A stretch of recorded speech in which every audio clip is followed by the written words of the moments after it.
Medical science has achieved the impossible. We can replace not just hearts, lungs, or kidneys, but an entire human body. Great. Can I get a refund? A refund? Why? I traded bodies with a Martian, and mine came with tentacles, unpaid parking tickets, and a mother-in-law from Jupiter. That is not covered by insurance. My name is Marvin Flynn. I am reading the following advertisement in the classified section of the Stanhope Gazette. Gentleman from Mars, age 43, quiet, studious, cultured, wishes to exchange bodies with a similarly inclined Earth gentleman. August 1 to September 1. References exchanged. Brokers protected. My pulse starts racing. To swap bodies with a Martian? It is an exciting idea, but also a repellent one. After all, no one would want some sand-grubbing old Martian inside his head, moving his arms and legs, looking out of his eyes and listening with his ears. But in return for this unpleasantness, I, Marvin Flynn, would be able to see Mars, and I would be able to see it as it should be seen, through the senses of a native. As some wish to collect paintings, others books, others women, I wanted to acquire the substance of them all through travel. But I had been born and raised in Stanhope, New York, about 300 miles apart from New York City. Stanhope is a pleasing rural community situated in the foothills of the Adirondacks, garlanded with orchards and dotted with clusters of brown cows against rolling green pasture land. I had gone on the usual tours and had seen the usual things. I had explored the sunken city of Miami by scuba. I gazed at the hanging gardens of London. I had worshipped in the Baha'i temple in Haifa. For my longer vacations, I had gone on a walking tour across Marie Byrd Land in West Antarctica. I had explored the lower Ituri rainforest, Democratic Republic of the Congo. I had crossed Xinjiang in northwestern China by camel. And I had even lived for several weeks in Lhasa, administrative capital of Tibet, the art capital of the world. In all of this, my actions were typical of my age and station. But these trips were the usual tourist assortment. I want to really travel, and that meant going extraterrestrial. It didn't seem so much to ask, and yet I had never even been to the moon. Interstellar travel is expensive. For the most part, it was confined to the rich, or to colonists. It is simply out of the question for an average sort of fellow. Unless, of course, I wish to avail myself of the advantages of mind swap. I had avoided this logical but unsettling step until now.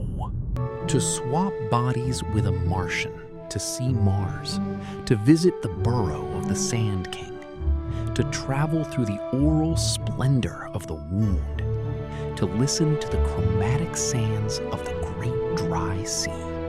I left the house and headed to the city center, to the Stanhope Pharmacy.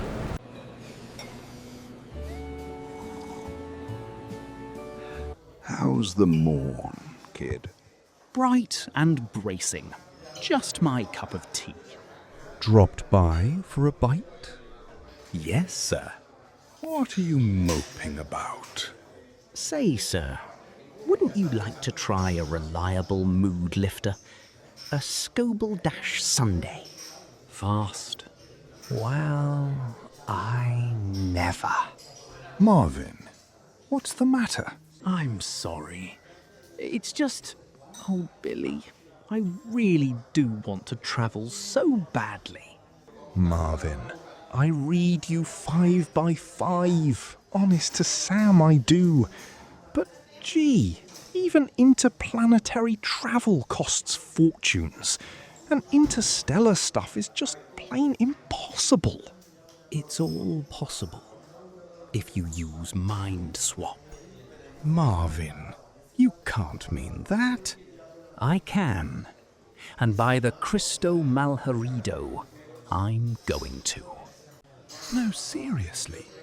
You don't want some sand-grubbing old Martian inside your head, moving your legs and arms, looking out of your eyes, touching you, and maybe even... Listen.